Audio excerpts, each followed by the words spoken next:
We just woke up to a big red candle. What happened? Welcome back, everyone. I don't think anybody was expecting what we woke up to this morning, unless you've been here for a little while. Then you know this is actually par for the course. So of course I wake up. I'm on the East Coast, and I see these massive red candles going down from $45,500 down to 41 and change. And of course I'm thinking, all right, what just came out? There's got to be some type of news, some FUD that came out. And of course, everybody's been talking about the ETF being a sell the news event. And I mean, who gives a shit? That's just mainstream media gibberish. But indeed, there was a report that came out from the extremely popular, very well-read Matrixport. That's right. You most likely have never heard of Matrixport. Most people haven't.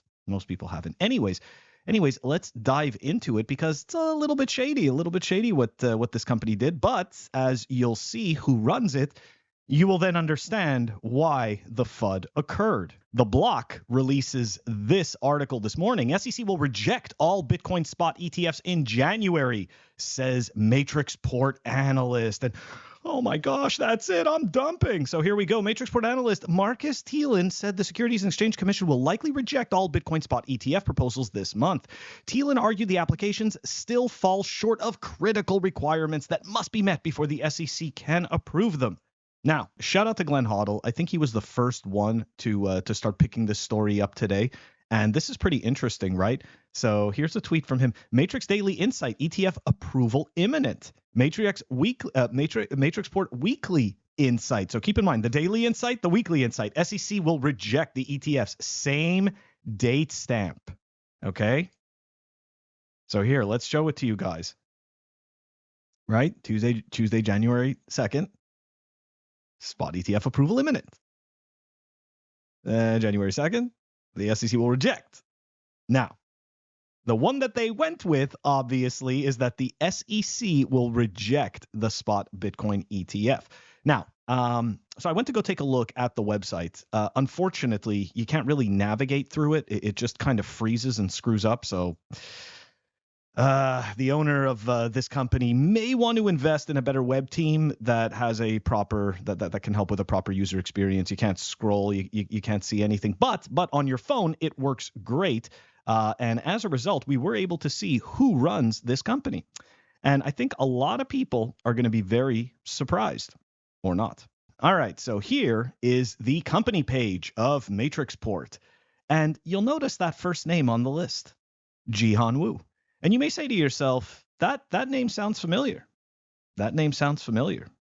Indeed, it does. So Jihan Wu, along with Roger Ver and CSW, they were the ones that did the Bitcoin Cash fork. And Jihan Wu, among others, was under the impression that the miners could be co-opted and that essentially that the miners controlled Bitcoin. And essentially that's what that fork proved everybody wrong. So Jihan obviously is an unhappy camper. And if you think for a second that he is not going to trade against his customers, you are very mistaken indeed. Okay. You got to imagine somebody like him. Indeed, he may have become very wealthy through Bitcoin and even Bcash. But the truth of the matter is that the deep salt of getting completely wrecked trying to push a shitcoin, that's gotta hurt. And this is kind of a way to turn the screws on Bitcoin a little bit, right? So yeah, I'm gonna just say it straight up. I think Jihan is a piece of shit, and I think he's trading against his readers. And yeah, that Matrixport, that is just pure FUD. And I just hope that you didn't just dump your bags because of some ridiculous report out of some random online media company that, look, they can't even maintain their website. So, and I know that's not like a bash against the research done, but you just got to remember the motivations of Jihan to put out FUD are much greater than the motivations for him to be objective and truthful in the reporting. Anyways, guys, don't forget to like and subscribe if you appreciate the content. And as for this month, right? All the clips are brought to you by Full Throttle Hodl, fellow Bitcoin pleb, reminding you, go fuck yourself. Stay sovereign. Don't fall for this FUD. Catch you guys all tomorrow.